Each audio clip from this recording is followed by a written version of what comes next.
సర్వశక్తుడైన యేసుక్రీస్తు ప్రశస్త నామములో మీకు అందరికీ శుభాభివందనాలు తెలియపరుచున్నాను. ప్రతిదినం ఒక వాగ్దానం మనం ధ్యానం చేస్తున్నాం కదా.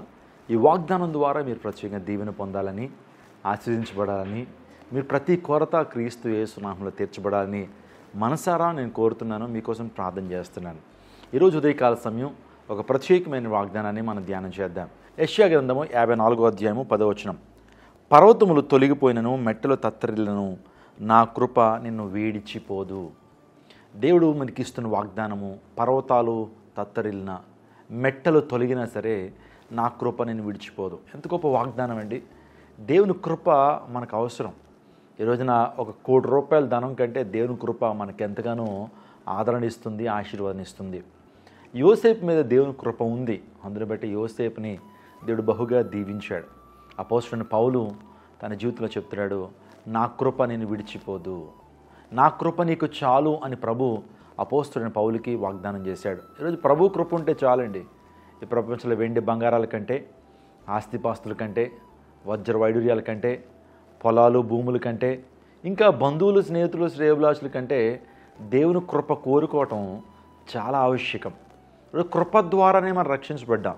దేవుడు మనకిచ్చిన రక్షణ ఎలా వచ్చింది? మనకి కేవలం కృప ద్వారా మాత్రమే మనం రక్షించబడ్డాం. God's grace. ఈరోజు దేవుని కృప మన మీద ఉండాలి. మనం ప్రతిదినం అడగాలి, ప్రభువా నీ కృప నాపై ఉంచయ్యా, నీ కృప నాపై ఉంచయ్యా, నీ దయ నాపై ఉంచయ్యా. Lord Jesus have mercy upon me. ఎబ్బేజ్ అనేటువంటి వ్యక్తి ప్రార్థన చేస్తున్నాడు, ప్రభువా నా సరిహద్దులను విశాలపరచయ్యా, నీ కృప నాకు తోడుగా ఉంచు అని ప్రార్థన చేస్తున్నాడు. దేవాదేవుడు తన జీవితాన్ని ఆనందభరితంగా చేశాడండి. వేదనాభరితమైనటువంటి జీవితాన్ని, ఎబ్బేజు జీవితాన్ని దేవాదేవుడు సంతోషంగా చేశాడు. అనేక మందికి ఆశీర్వాద కారకుడిగా చేశాడు. వాస్తవానికి ఎబ్బేజు తల్లి తను పుడుతున్నప్పుడు నాకు వేదన కలిగించాడని చెప్పి ఆ కుమారుడికి వేదన అని పేరు పెట్టింది, ఎబ్బేజు అని పేరు పెట్టింది. కానీ ఎబ్బేజు యొక్క ప్రార్థనా జీవితాన్ని బట్టి, ఎబ్బేజు దేవుని భక్తులు కలిగినటువంటి విధానాన్ని బట్టి ఎబ్బేజు ఆశీర్వాదకరంగా మార్చబడ్డాడు. నిజంగా ఆ జనాంగానికి దీవెనకరంగా, ఆశీర్వాదకరంగా ఎబ్బేజు మార్చబడ్డాడు. కాబట్టి నీ మీద దేవుని కృప ఉంటుంది అనేటువంటి సత్యాన్ని తెలుసుకోవాలి. ఎప్పుడు మన మీద దేవుని కృప ఉంటుందంటే, మనం దేవునికి సమీపంగా మనం ఉన్నప్పుడు, దేవుని హృదయపూర్వకంగా ఆరాధించినప్పుడు, వేకువజామున ఆయన సన్నిధిని మనం వెతికినప్పుడు, మొదట ఆయన రాజ్యాన్ని, నీతిని మనం వెతికినప్పుడు దేవుని కృప నీ మీద, నా మీద అధికంగా ఉంటుంది. పరిశుద్ధ గ్రంథలేఖనాలు చెప్తున్నాయి, నా కృప నిన్ను విడిచిపోదు, నా కృప నీకు చాలు. ఈ రోజున దేవుని కృప ఉంటే చాలండి. అపోస్తలుడైన పౌలు వాస్తవానికి తన జీవితంలో సమస్యలు ఉన్నాయి, ముళ్ళు ఉంది. ఆ ముళ్ళు నిమిత్తం దేవునిలో ప్రార్థించాడు, అయ్యా నీ చిత్తమైతే ఈ ముళ్ళను తీసేయ్యా, ఈ ముళ్ళను తీసేయ్యా, ఈ ముళ్ళు నాకు చాలా బాధ కలుగు చేస్తూ ఉంది, నీ సేవలో ఇంకా ముందుకు వెళ్ళలేకపోవడానికి కారణం ఈ ముళ్ళేనయ్యా, ముళ్ళు తీసేయ్యా అని 3 సార్లు అడిగాడు. కానీ దేవాదేవుడికి సమాధానం చెప్పాడు, నా కృప నీకు చాలయ్యా. నీ జీవితంలో అనారోగ్యం ఉంటే ఏంటి, నీ జీవితంలో అప్పుబాధలు ఉంటే ఏంటి, నీ జీవితంలో వేదనలు ఉంటే ఏంటి, నా కృప ఉంది కదా నీకు. ఆ కృప నిన్ను నడిపించుకుంటుంది, ఆ కృప నిన్ను అద్దరికి నడిపిస్తుంది, ఆ కృప నీ జీవితంలో గొప్ప కార్యాలని చేస్తుంది అని ప్రభు వాగ్దానం చేశాడు.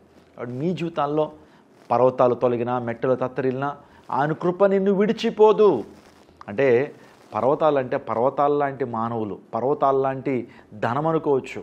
ప్రపంచంలో ఏం జరుగుతున్నా సరే, ప్రపంచంలో ఎన్ని మార్పులు వస్తున్నా, పర్వతాలు పొంగుతున్నా, భూకంపాలు కలుగుతున్నా, సునామీలు వచ్చినా, నిజంగా ప్రపంచం అంతా ఏకమై నీ వైపు వచ్చినా సరే ఆయన కృప నీతో ఉంటే నువ్వు జయాన్ని సాధిస్తావు, నువ్వు విజయాన్ని పొందుకుంటావు. కాబట్టి దేవుడు అటువంటి వాగ్దానాన్ని దేవుడు నీ పట్ల చేయడానికి ఆయన ఇష్టపడ్డాడు, నీకు ఇస్తున్నాడు ఆ వాగ్దానాన్ని. ధైర్యం తెచ్చుకో మిత్రమా, ధైర్యం తెచ్చుకో. దేవాదేవుడు నీకు తోడుగా ఉన్నాడు. ఎగ్జామ్స్ రాస్తున్నారు, మీ జీవితాల్లో ఎగ్జామ్స్ అనేవి గొప్ప పర్వతాల్లా నీ ముందు ఉండొచ్చు, లేకపోతే నీకున్నటువంటి అప్పు బాధలు గొప్ప పర్వతాల్లా నీ ముందు ఉండొచ్చు. పర్వతాలు తొలగినా, మెట్టలు తత్తరిల్లా అంటే పర్వతాల లాంటి సమస్యలు నీ ముందున్నా, లేకపోతే మెట్టలు లాంటి భయంకరమైనటువంటి పరిస్థితులు నీ జీవితంలో ఉన్నా సరే దేవాదేవుడు నీకు విడుదలను ప్రసాదించి ఆయన కృపతో నిన్ను భద్రపరిచి, ఆయన కృప నిన్ను దీవిస్తుంది, ఆయన కృప నిన్ను భద్రపరుస్తుంది, ఆయన కృప నీకు నిత్య జీవాన్ని కలుగు చేస్తుంది. దేవుడు అటువంటి కృప దేవుడు మీకు అనుగ్రహించి స్థిరపరచును గాక.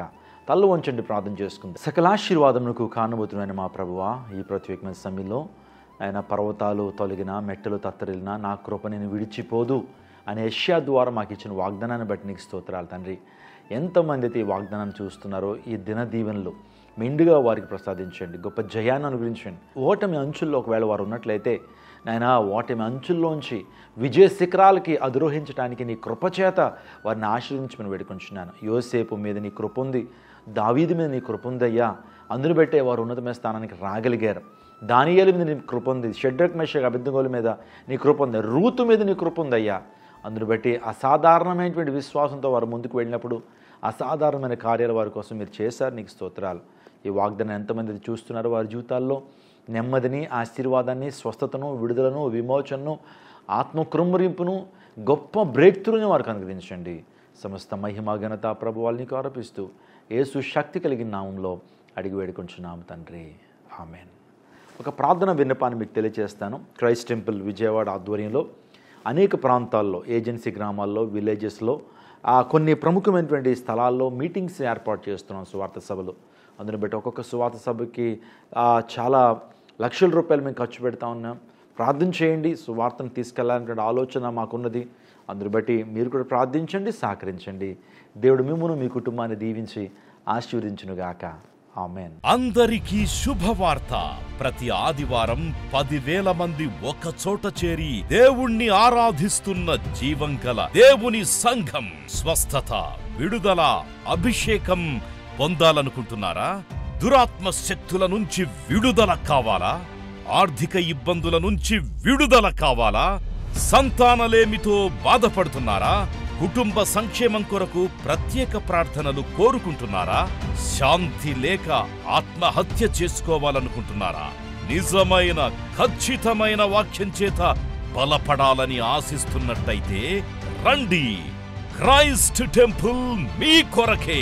ప్రతి ఆదివారం 4 ఆరాధనలు జరుగుతున్నాయి. మొదటి ఆరాధన ఉదయం 6 గంటలకు, రెండవ ఆరాధన ఉదయం 8 గంటలకు, మూడవ ఆరాధన ఉదయం 10 గంటలకు, నాల్గవ ఆరాధన సాయంత్రం 6:30 జరుగును. స్థలం Christ temple, Mary Stella indoor stadium, Pantakaluva road, NTR circle, Vijayawada.